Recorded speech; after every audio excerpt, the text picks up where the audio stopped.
When you first come in the exhibit, one of the first things you see is a sampler. It was made by Amanda Jackson in 1832. She was 14 years old.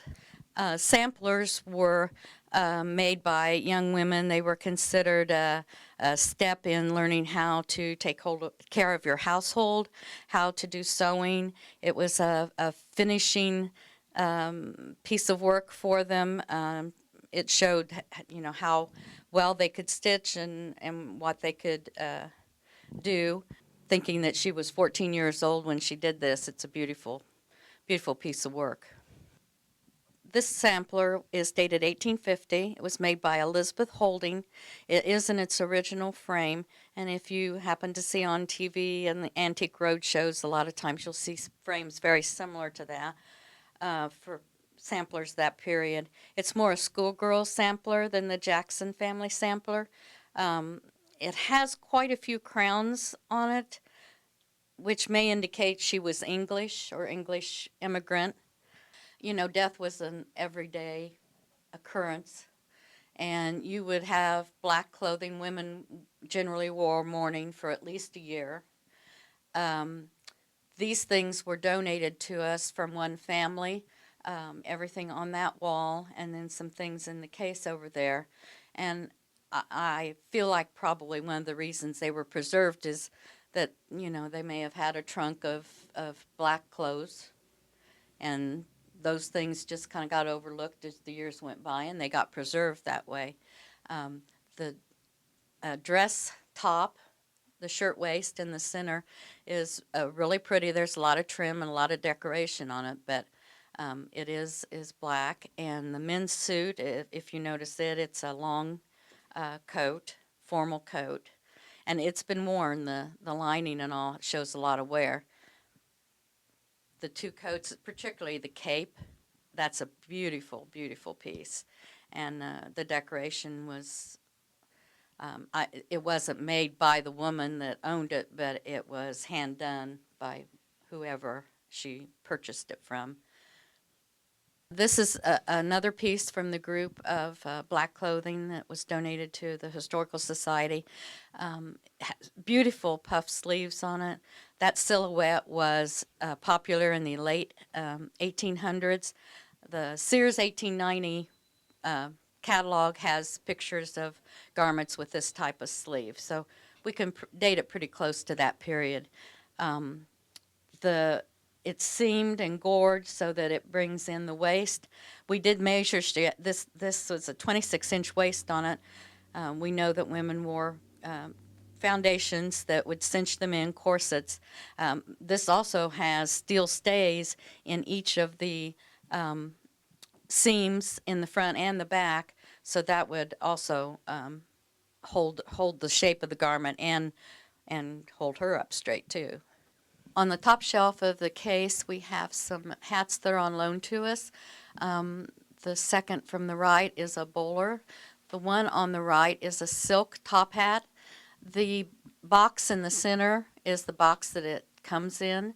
It's a collapsible silk hat, so it would collapse down flat, and then you flip it to pop it up so you can wear it.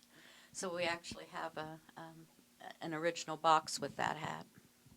On the left side of the shelf is a straw hat, typical early 1900s style. The one next to it is a beaver hat, top hat. It is Civil War era. You can see that it's a little bit taller in the crown. The two hat boxes on top are traveling cases. The one on the left, the black one, is you can carry multiple hats inside. The one on the right has a lock on it. You can see it was made to take with you on the train or carriage, wherever you were traveling. The wood item in front of them is a hat stretcher. On the second shelf, we have some more items from the family that donated the mourning or the more formal black clothing. There's two capelets. The one on the left is a beautiful lace, really a pretty item. There's a hat that came. There's some scraps of trim. We also have a collection of hat pins from Ann Bondurant, one of our volunteers. The little purse in the center came with this group, and it inside had a note with 2 thimbles, and it said Grandma's thimble. So a little personal item inside the little leather purse.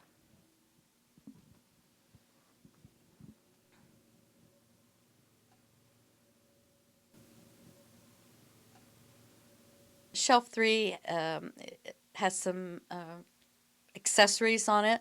The little child's parasol has the Tiny Tot brand name on it. It was donated to us in a box from a Christmas box from May Company in Chicago. The red silk parasol is too fragile to put up, but it's a pretty little example of a parasol too. We have a few calling cards laying there that were in with the donation from the formal clothing. We have spectacles and spats from the early 1900s. They fell out of favor in the early 1900s. So, but those are a good example. We have a mink scarf, mink collar from the 50s. The shoes on the bottom are late 1800s, possibly early 1900s. The pair in the center were silver thread. They're from the flapper era. And the ones on the left end are canvas on top and leather bottoms. They're a child size. You can see by looking at all of them, their feet are very, very narrow and small compared to how our shoes today look. In this case, we have a 1920s, 1930s era flapper's dress. It's pink silk, beaded, hand beaded, beautiful condition. This piece is from our collection here at the Historical Society. Also, the blue dress on the left was worn in 1954 as a wedding dress by Anna Marie Smith. Has a little hat, a pearl edge on it, a bolero jacket. I think of it as being something that Grace Kelly would have worn. The hat on the bottom is 1950s era too. Somebody mentioned that Mamie Eisenhower might have worn something like that. Typical hat though of the time period. This is actually a modern wheel. It's made by the Ashford Company. They're still selling them. I bought mine in the late 70s. When I worked at Conner Prairie in 76, I learned how to spin. And so it's not new, but it's not an antique wheel either. Though they all basically do the same function. You have a bobbin, you have a flyer that turns with the drive band on the wheel. It threads through a hole in the spindle that the bobbin is mounted on.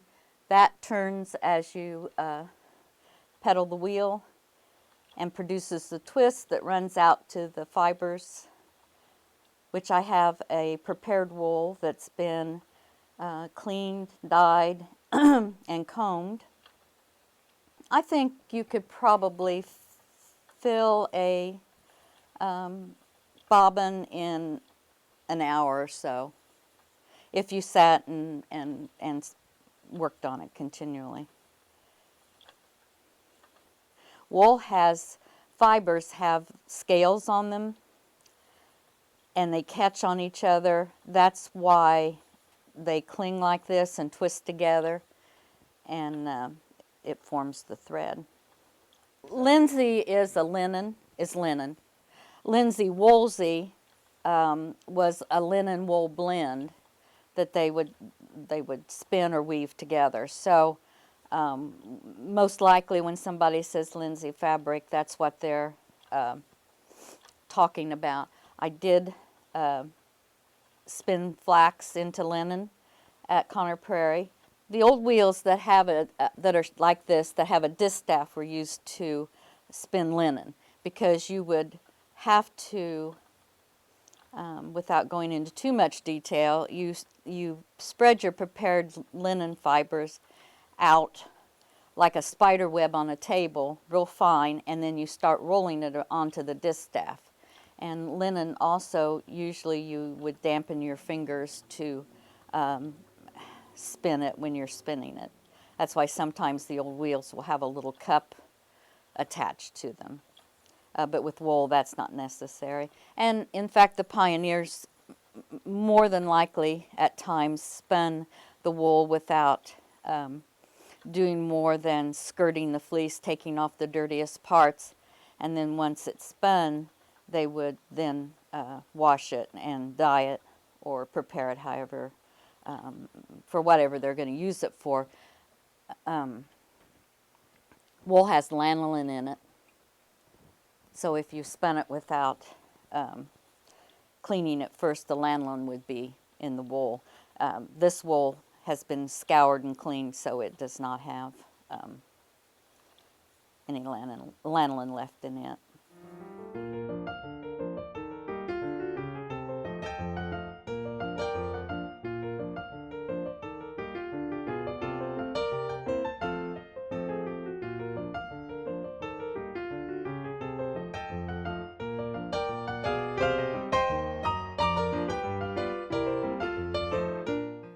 Most spinning wheels that you see for sale are missing this part, the actual spinning part.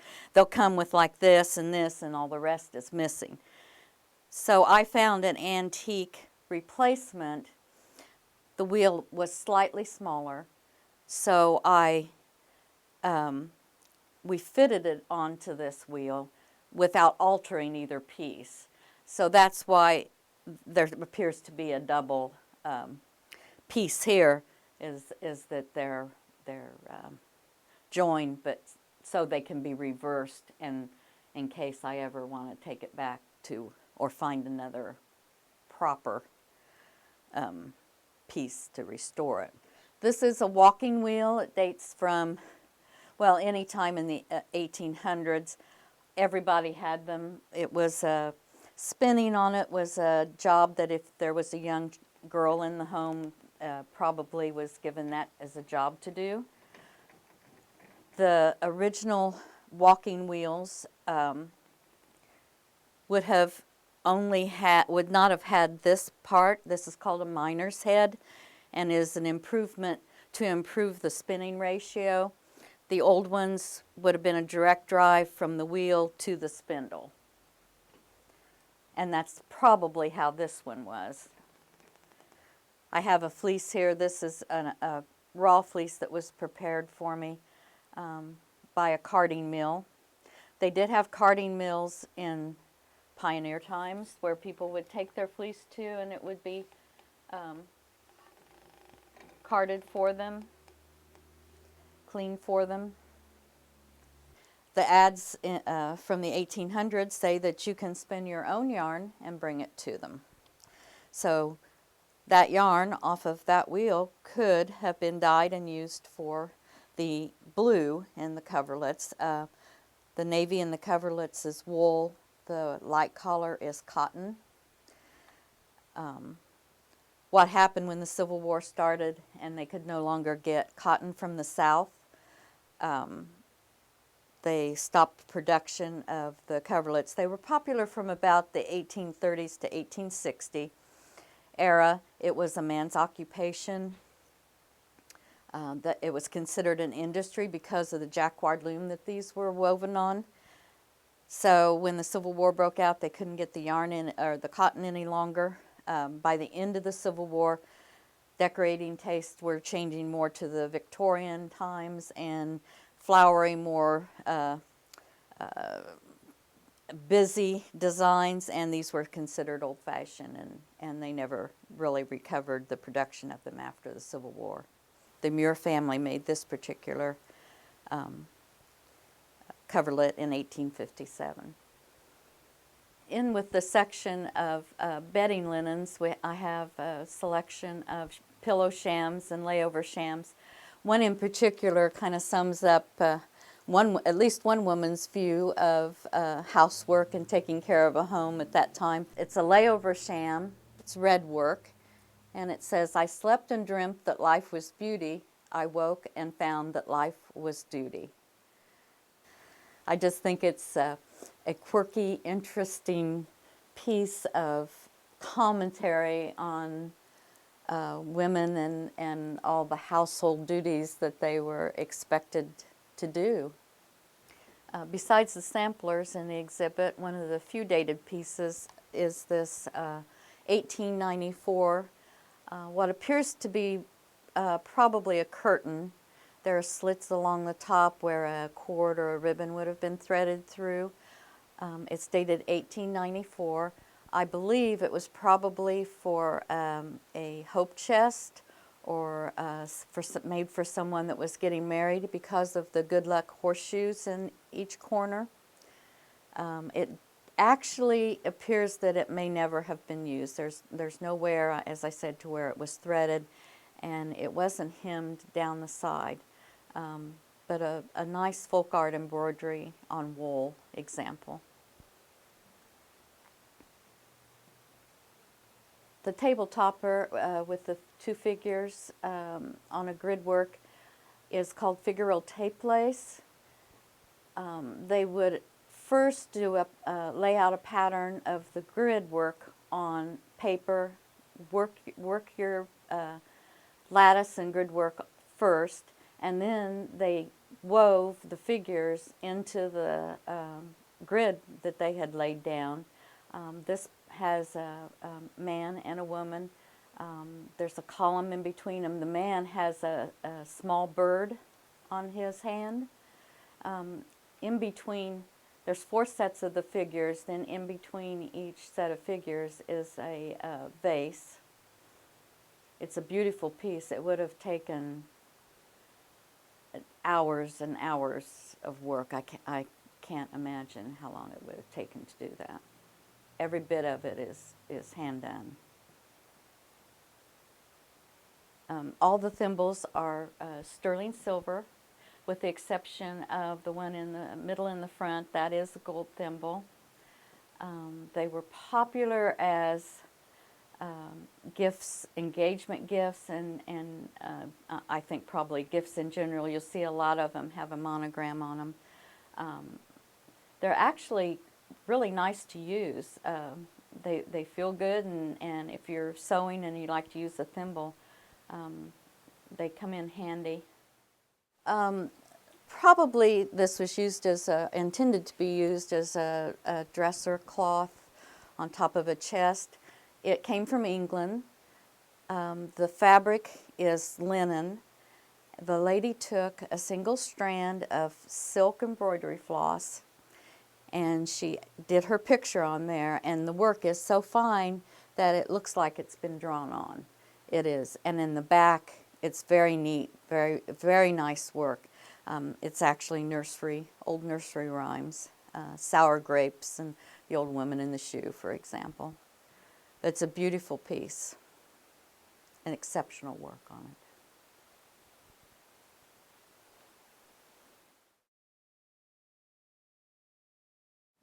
In the 1800s at least, and earlier, but probably into the late 1800s, you could also wash your linens and lay them out on grass. And the chlorophyll in the grass helps whiten your linens. So if you have a piece of white cotton that you want to whiten that's yellowed or something, wash it and lay it out. You know, you don't want to lay it where there's dirt or something, but on grass, on a nice, that's where the village drying green came from. The all grass in the center of the village, they would lay out their laundry to whiten.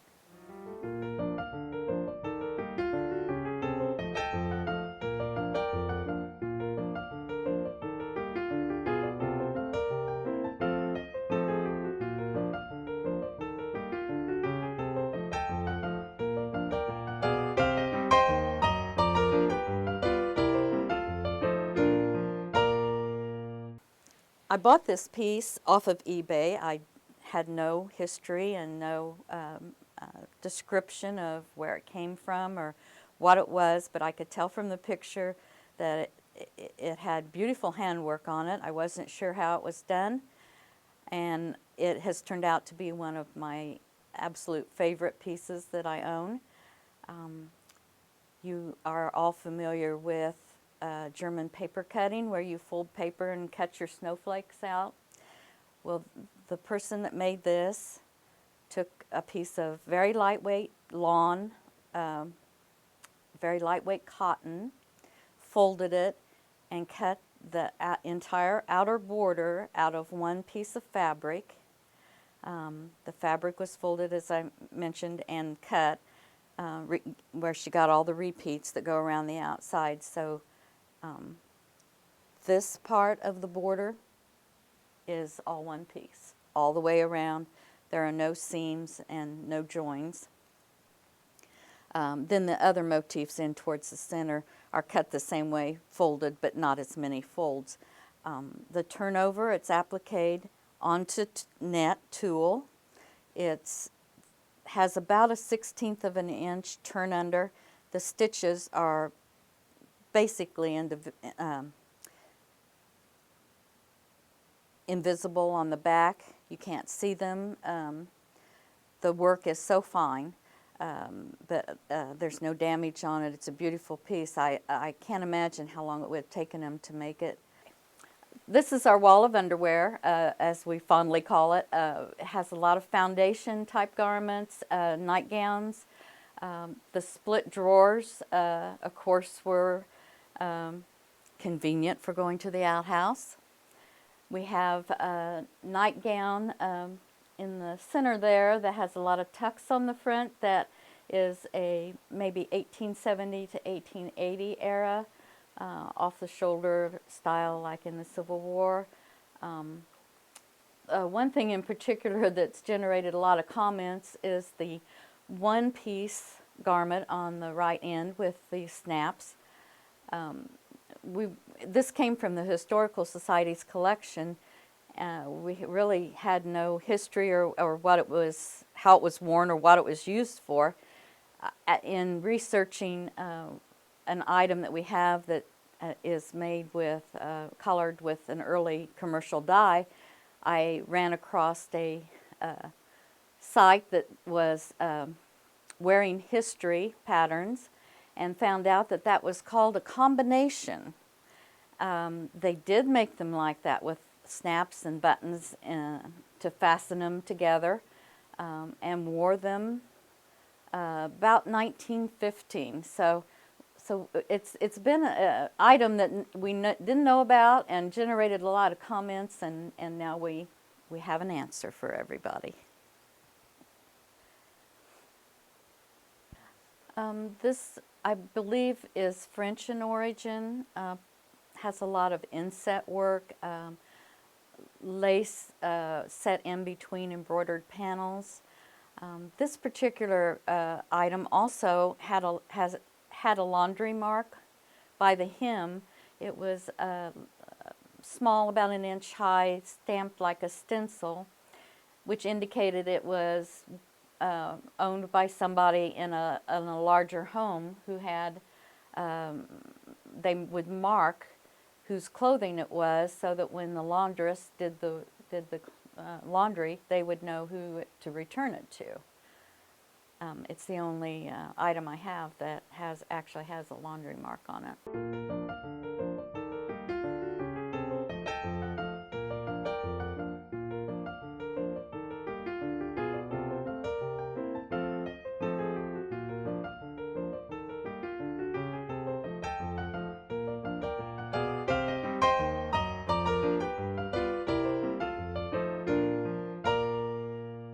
Bob Quinn donated the uniform as his father's, and he was in the tank corps during World War I.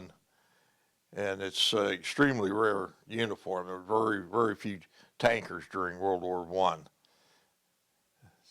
Got a real nice collar brass on it and a nice patch on the sleeve.